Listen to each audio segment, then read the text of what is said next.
Every April Fool's Day, my boyfriend joined his childhood friend in the same cruel prank, pretending to propose to me. Last year, I slipped the ring onto my finger, my heart full of hope. Suddenly, the mechanism snapped tight. Pain shot through my hand and I cried out. He apologized afterward and promised that this year the proposal would be real. As such, I arrived carefully dressed, believing him. Instead, I was met with a face full of cake. He reached out gently, wiping the cream from my face as if it were nothing more than a harmless joke. However, this time I took a step back. After 6 disappointments, I chose to walk away. So why was it that, in the end, he was the one consumed by regret? Every year on April Fool's Day, my boyfriend would team up with his childhood best friend to pull the same prank on me. He would pretend to propose. Last year, the two of them laughed like it was the funniest thing in the world, even though my fingers were almost crushed in the process. Later, he apologized and swore that this year would be different. This year, the proposal would be real. As such, when he called me again, sounding urgent and telling me to come to the place where we had our very first date, I believed him. I curled my hair, got my nails done, and spent extra time perfecting my makeup. I picked out a brand new outfit and even drafted the announcement post I was going to share once everything became official. However, the second I stepped through the door, smiling and full of excitement, a thick slab of cake cream slammed straight into my face. Laughter burst out from among the crowd and a girl's voice rang out, bright and smug. "I told you Whitney would show up, Nolan. You lost." Nolan Jones walked over and, just like always, gently wiped the cream off my face. "You got all dressed up," he said with a soft smile. "It's a shame about the outfit." Then he added, like it was nothing, "I made a bet with the guys about whether I could get you to come. I said you wouldn't.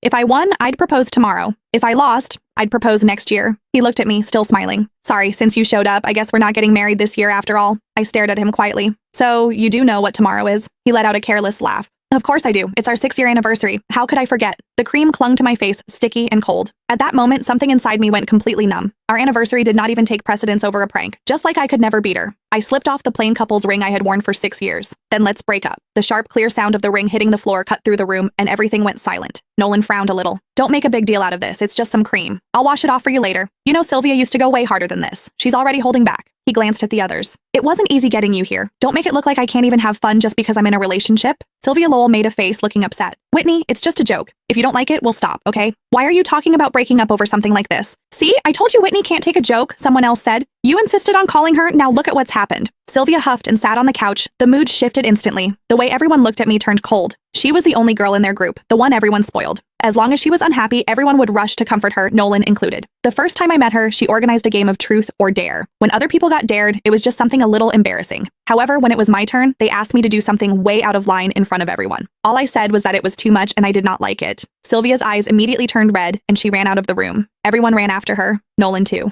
The welcome party that was supposed to be for me ended with me sitting there alone. He never said anything about it afterward, but from that day on, he never brought me to their gatherings again, unless Sylvia said it was okay. Then Nolan looked at me, his brows pulled tight. "Whitney, apologize to Sylvia. Before, I would have swallowed everything. I would have forced